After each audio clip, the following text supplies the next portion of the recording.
You know, I can't build up to this with much suspense. I've got to kind of cut to the chase before I talk about this, but obviously this year's winner of the Jane Covode Award is Mr. Tom Turner. And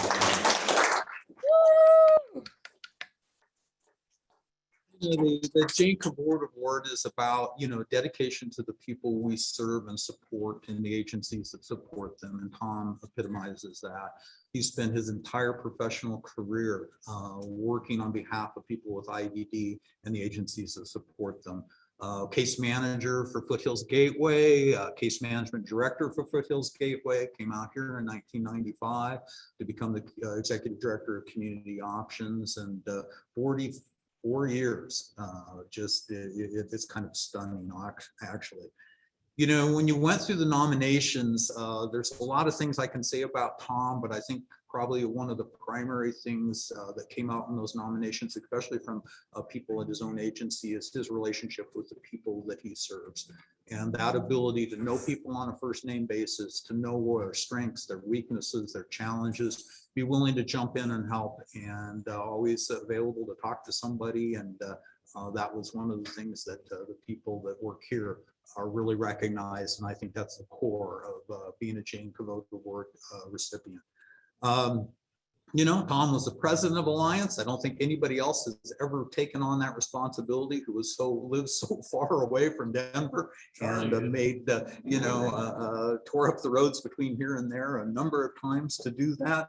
He's been on our government relations committee and other subcommittees and work groups, too numerous to mention. And he was a founding member of the Darrells. And if you want to know more about that, you can ask Tom. He's always had outstanding relationships with his local legislators, as Emma was referring to.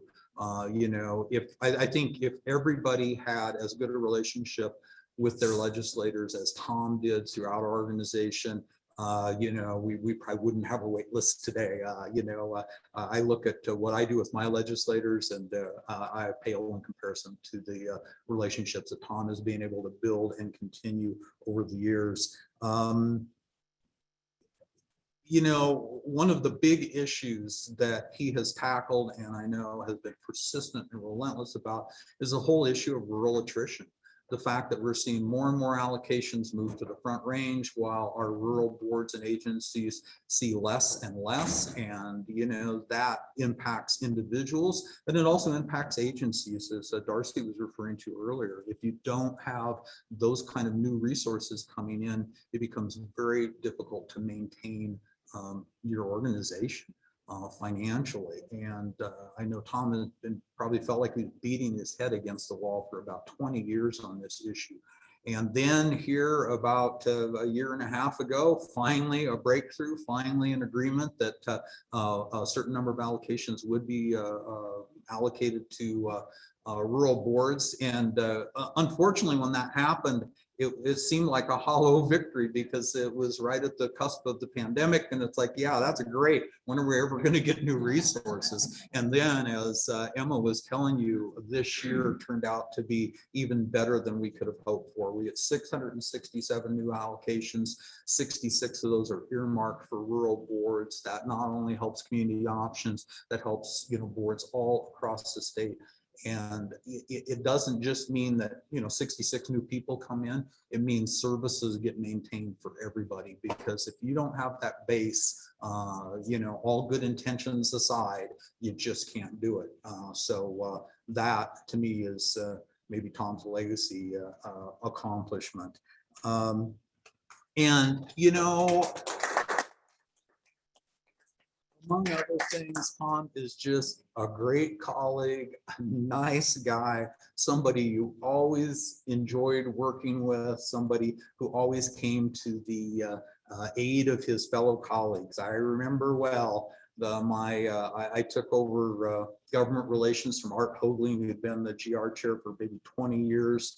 And that first year, we nominated a state legislator for Legislator of the Year, who was not all that popular with membership. And I went up there and laid that out and asked for a nomination, and the room was silent. Nobody said a word. And it looked like for a second that the whole thing was going to die for lack of anybody making the motion. And Tom made the motion, bailed me out on that. And we maybe, you know, as it turns out, maybe there was a good reason why nobody made a motion, but that's another point. But I mean, that's just the kind of guy Tom was, you know. Here I am out there dying on the vine, and Tom came to my rescue, and I certainly appreciated that on a personal level. I had so many of those opportunities myself. So anyway, as Tom calls it a career, our membership overall is just thrilled, more than pleased to present him with the Jane Covode Award.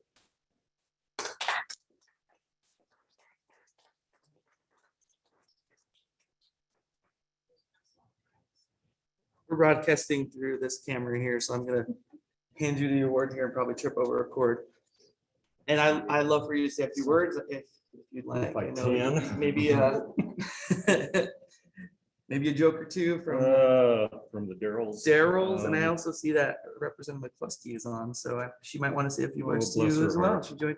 Senator Rankin might be on, I'm not sure, but I know he was invited as well. I would love to hear from them rather than me. If it's okay, Tom, this is Emma. I would love to just have Representative McCluskey say hello. I know she's so eager to congratulate you, and she has to jump off in just a moment. Oh, thank you, Emma, and congratulations, Tom. I am so delighted that I'm able to join you, even though I'm sitting in my car on my way to an appointment. Tom, I met you 4 years ago when I had just announced I was going to run for office, and it was here in Breckenridge, and you greeted me with such warm enthusiasm and a smile and a willingness to be my partner in the work that was before me. And I knew nothing about the adventures before me at that time.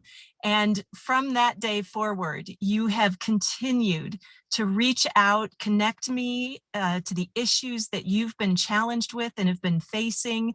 You do it in such an effective way. You've helped me understand by inviting me into your work and to the amazing community that you serve.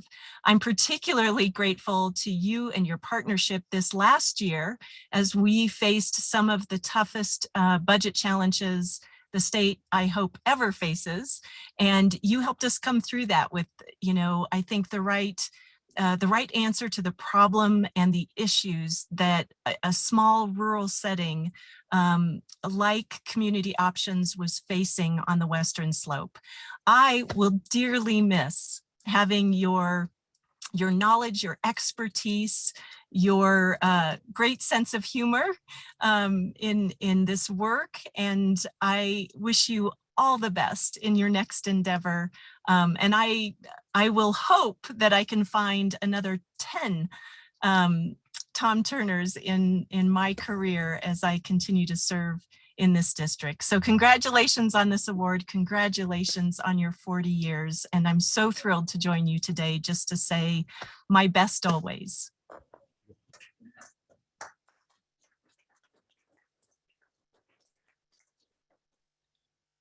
We got Senator Rankin.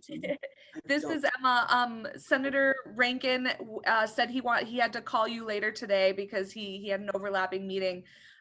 Representative McCluskey, I just wanted to say thank you. And I know how eager you were to make this work today, even though you have a crazy day. And it means a lot to us. And I want you to know we were also just talking about the incredible things that the JBC did for people with intellectual and developmental disabilities this year.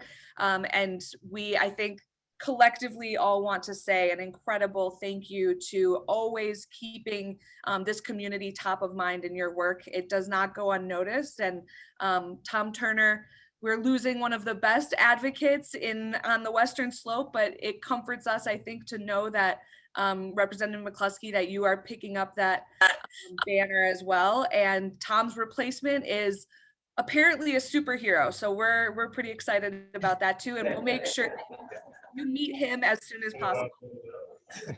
Well, Tom, again, congratulations and thank you, Emma.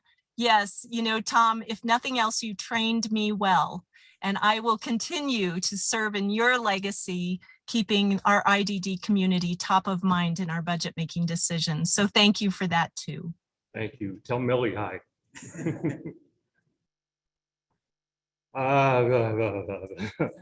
I'm overwhelmed.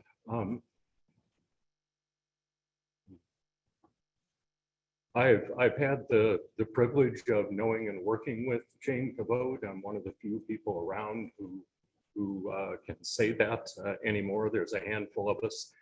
I've also had the privilege of presenting 3 of these awards to my good friend Bruce, along with Susan, to Mary Lou, and to Pam Swanson Harold.